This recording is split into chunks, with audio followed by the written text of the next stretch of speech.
2021 میں پاکستان کے پاس foreign reserve تھے $17 بلین کے، جی جو اپریل 2022 تک آتے آتے آل آف سڈن 4 مہینے میں $7 بلین گر گئے تھے. اور جتنی اسپیڈ سے گرے تھے، گرنا کوئی مسئلہ نہیں، گرے تو وہ $3 بلین تک بھی آ گئے تھے، ٹھیک ہے وہ ایک الگ بات ہے، لیکن جس اسپیڈ سے گرے تھے اس وجہ سے دنیا ایک ایک الرٹ پہ چلی گئی تھی کہ یار پاکستان ڈیفالٹ ہونے جا رہا ہے. ہوں تو اس وجہ سے اگر یہ کہا جائے کہ باجوہ صاحب نے ہیلپ نہیں کی، وہ بالکل ٹھیک ہے کہ انہوں نے ان لوگوں کو پریشرائز نہیں کیا کہ عمران خان صاحب کو ووٹ ڈالو. ہاں یہی تو مطلب دیکھیں پتہ کیا ہے، ابھی تو سارا پتہ چل گیا ہے کہ بھئی یہ مطلب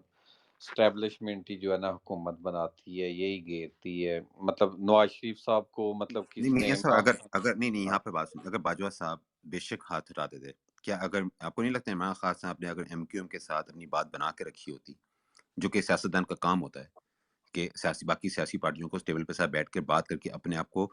جوڑ بنا کے رکھنا، تو کیا آپ کو لگتا ہے کہ وہ اس کا ساتھ چھوڑتے؟ کیونکہ اس وقت آپ کو پتا ہے کہ ان کی اپنی پارٹی کا کوئی بندہ نہیں چھوڑ کے گیا، صرف ایم کیو ایم بیچ میں سے ہٹی ہے، ٹھیک ہے، جو ووٹ آف نو کانفیڈنس جو ہے اس کے لیے کسی پی ٹی آئی کی پارٹی کے بندے کی ضرورت نہیں پڑی. ہاں بالکل ایم کیو ایم میں تھی. ٹھیک ہے، اوپر سے جو بات شاذل بھائی نے کی کہ جو ہماری اکانومی کے حالات تھے، دوسرا ملک میں ہم ایک گلوبل ولیج میں رہتے ہیں. چائنا جی اینڈ سعودیہ ان دونوں نے اپنی انویسٹمنٹس، اپنی انٹرنیشنل سپورٹ وہ سب سے ودرا کر لیا تھا کہ یہ بندہ ہمارے انٹرسٹ کو اور ملک کے انٹرسٹ کو ہارم کر رہا ہے.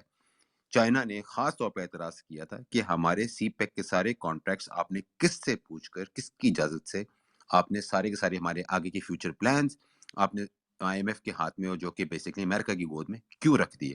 آپ کو پتہ ہے ٹرمپ کے ساتھ کیسے تعلقات تھے، وہ تو خیر دنیا کو دکھاتے پھرتے ہیں. ان کے سامنے جا کے کسی اور ملک کے جو آپ کے اسٹریٹجک پلانز ہیں، ان کے جو ایکسپینشن پلانز ہیں، ان کو کیوں سامنے رکھا گیا، جو کہ چائنا آپ کے ملک کے اندر جس قسم کی انویسٹمنٹس لے کے آ رہا ہے، جس کے فائدہ ہم لوگوں نے اٹھانا ہے،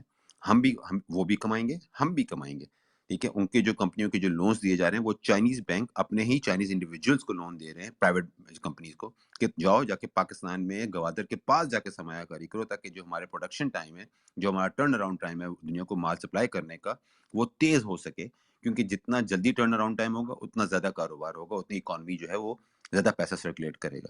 تو یہ سارے انٹرسٹ اینڈ پلانز دوسروں کو سامنے جا کے رکھ دینا، اور پھر سی پیک کے اوپر کوئی کام نہیں ہونا. سی پیک سے لے کے چھوڑیں آپ، M6 ایک موٹر وے نہیں بننا، آخری موٹر وے کا لنک رہ گیا تھا، M5 نون لیگ کی ٹائم میں ختم ہوا، M6 کی روڈ میپنگ ہو چکی بھی، انفراسٹرکچر خریدا جا چکا، وہ ختم نہ ہو سکا، اور بہت سارے نقصانات تھے. تو تو اس گلوبل طرح یہ سے پریشر. جب چائنا کا ایک وزٹ ہوتا ہے تو جسٹ امیجن کہ چائنیز، بلال بھی یہ بڑی آپ کہہ رہے تھے نا کہ دھمکی نہیں دینی چاہیے دوسرے ملکوں کو، یہ بڑی ذلت کی بات ہے. جی جی سر چائنیز نے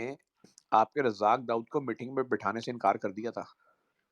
ایسی بات ہے عمر بھائی if I'm not wrong. اور شاذل بھائی یہ تو غلط بات ہے، MBS نے عمران خان سے ملنے سے انکار کر دیا تھا جب ان کی ملاقات تھی.